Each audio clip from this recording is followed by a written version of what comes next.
even trying to run the ball there. From the moment the game kicked off to the moment the party kicked off. That's 7. That's 7. This is how Super Bowl 55 sounded.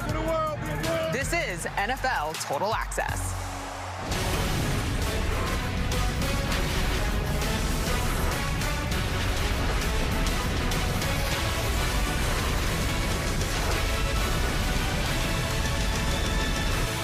Welcome to NFL Total Access. I'm MJ Acosta-Ruiz. It's been 48 hours since the Bucs became Super Bowl champs, and we've got the mic'd up sound from the players. Listen, trust me, you do not want to miss this. We'll sprinkle them in throughout the show tonight. Steve Smith Sr., D'Angelo Hall, and Brian Billick are with me, and they're bringing their insight and answering the question, what's next?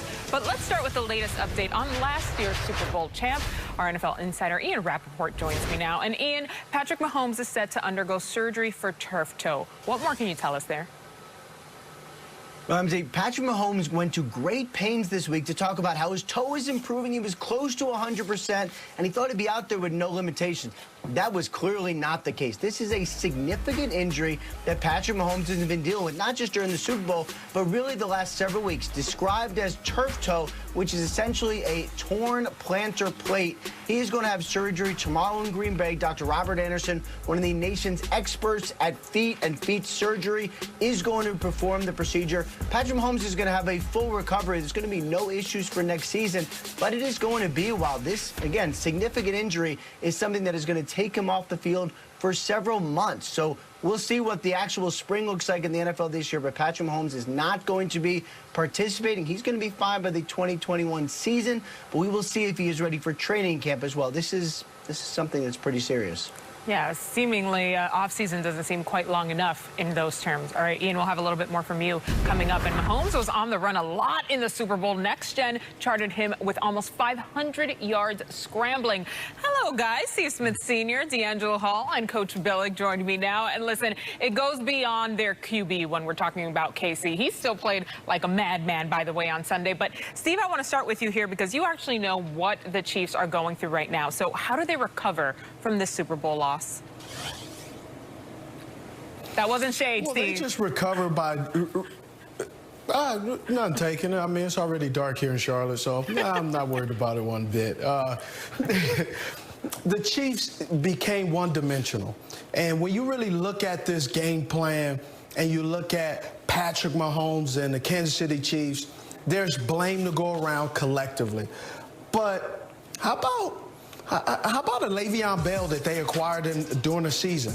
Was not utilized at all. And then again, they dropped back, I believe, I'm not accurate, but about 86% of the time, they were dropping back. So I pose this question.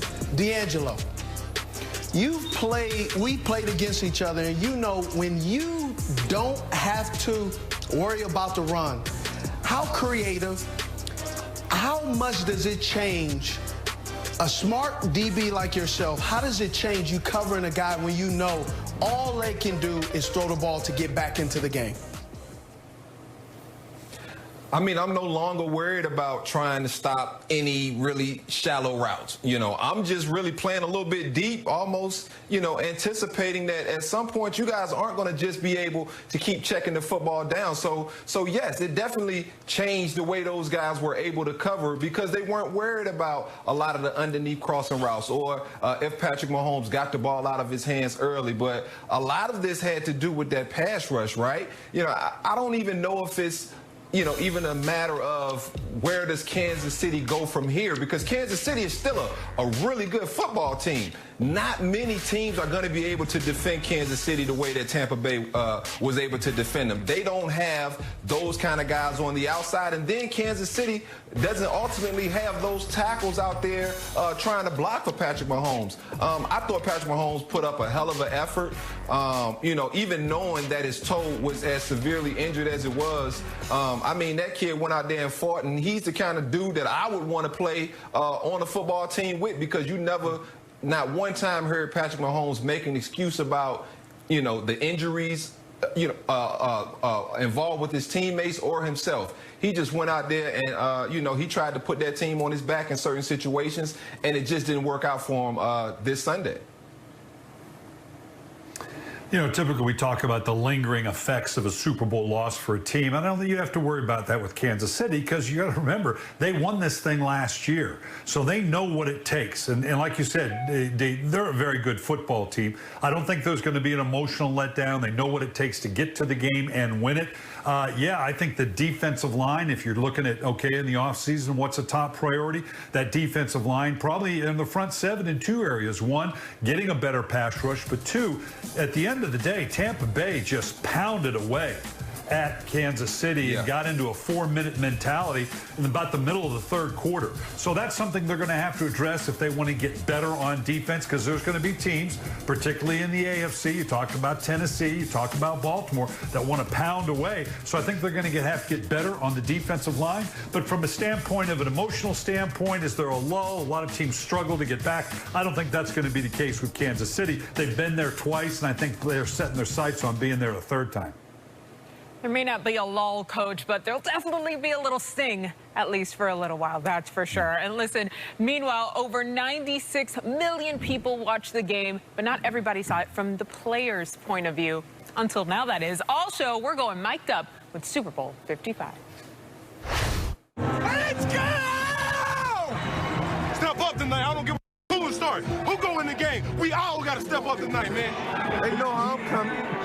Y'all know I've been saying this all year. Keep the camera on me. But today, keep the camera on us. Our best right here.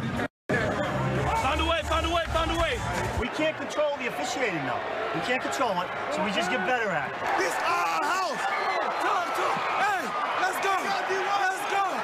You're a legend, man. Congrats, man. You're awesome. Stud, bro. Amazing, man. Yeah, let's keep in touch. Yeah, for sure. All right.